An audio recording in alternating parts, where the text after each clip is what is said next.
Having resigned from Singapore after our AFF Trophy final defeat, I spent the next few months checking in on the job market, but no international jobs were coming up. Fear not, I had my eye on some summer tournaments in the hope that some of my international peers would either move on or get sacked. But it was not from that summer's Gold Cup that a job opportunity arose, nor was it the annual COSAFA Cup held in southern Africa, not even from Oceania's Pacific Games. It was instead from a much smaller tournament, as in late May, Japan hosted the Kirin Challenge Cup with South Africa and Montenegro the invited guests. And after finishing a disappointing last place, the Montenegrin manager Radulovic retired from football. 1 week later, we had our new job. So well done if you guessed Montenegro in the comments of my last video. If you did, your name will be in the draw for the chance to win a copy of FM23, which will be coming up soon as a YouTube short.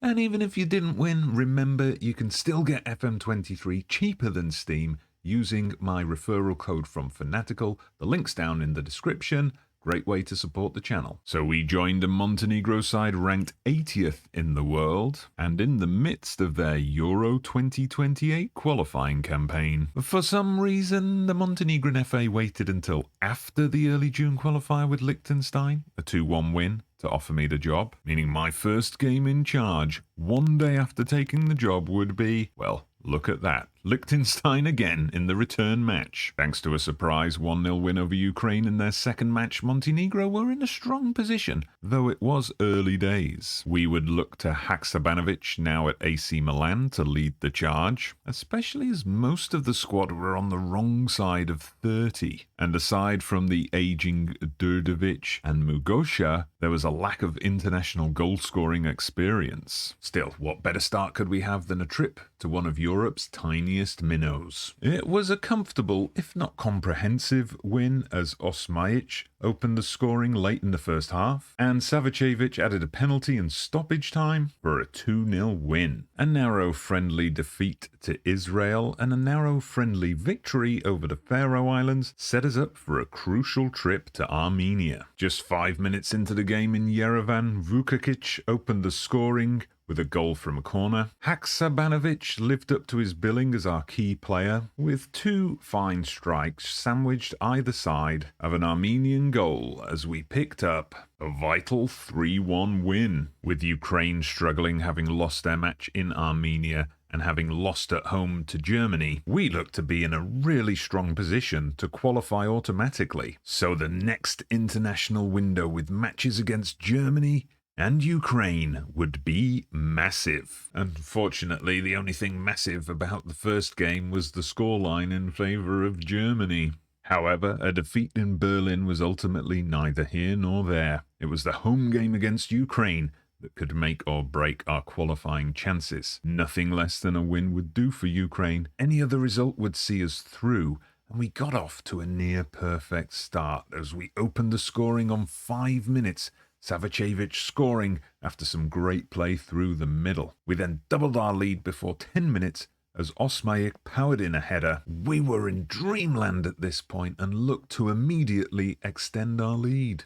As Savicevic broke through on 13 minutes, we had a great chance to do just that, but the shot was blocked, and then you just know what's coming next, don't you? Ukraine hit us on the break and scored to make it 2-1. Both teams had chances, but it was Ukraine who would score next, levelling the scores by half-time. Knowing a draw would not be enough, the Ukrainians really came at us in the second half with this free kick on 50 minutes, nearly putting them in front. There was then an air of inevitability when their third goal did finally come, a powerful header. Then disaster as we lost our heads and conceded a needless penalty, which was duly converted. And that was the final score. Not a great international window for us, and down to third in the table. But still, there was hope. With Ukraine's final game away to Germany and ours at home to Armenia, if we could better Ukraine's result, we would take second place. So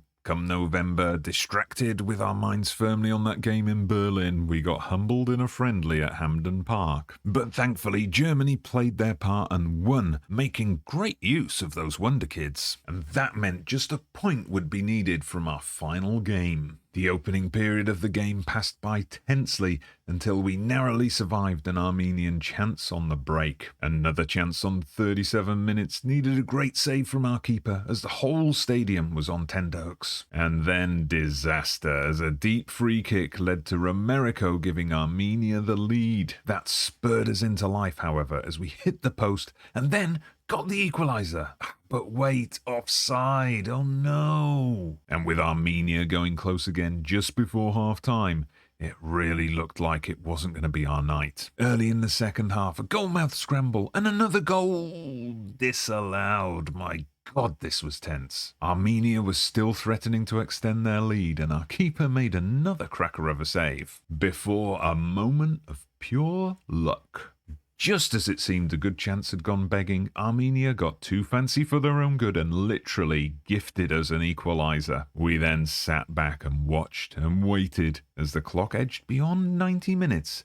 And then the final whistle as we secured qualification by the slimmest of margins. The nation's first ever appearance at the Euros. Time for a cheeky group stage draw? Let's go for it. I actually haven't looked at this yet, so we're going to find out together. So top seeds out first, and I think we're in pot 4, so we're not going to come out until last. I already don't like the look of Group A. Not a fan of Group F either. So here we go. Serbia are put in Group A. Slovenia complete Group B, Poland into Group C, and oh, there we are.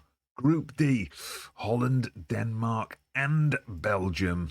Oof, Albania, I wish we could have taken their place. And that is your group stage draw. So quite a tough draw for us. I mean, we didn't get a massive nation. We didn't get Spain or Germany, France, England, or anything like that. But we didn't get any smaller nations either, so we're clearly the weakest team in this group.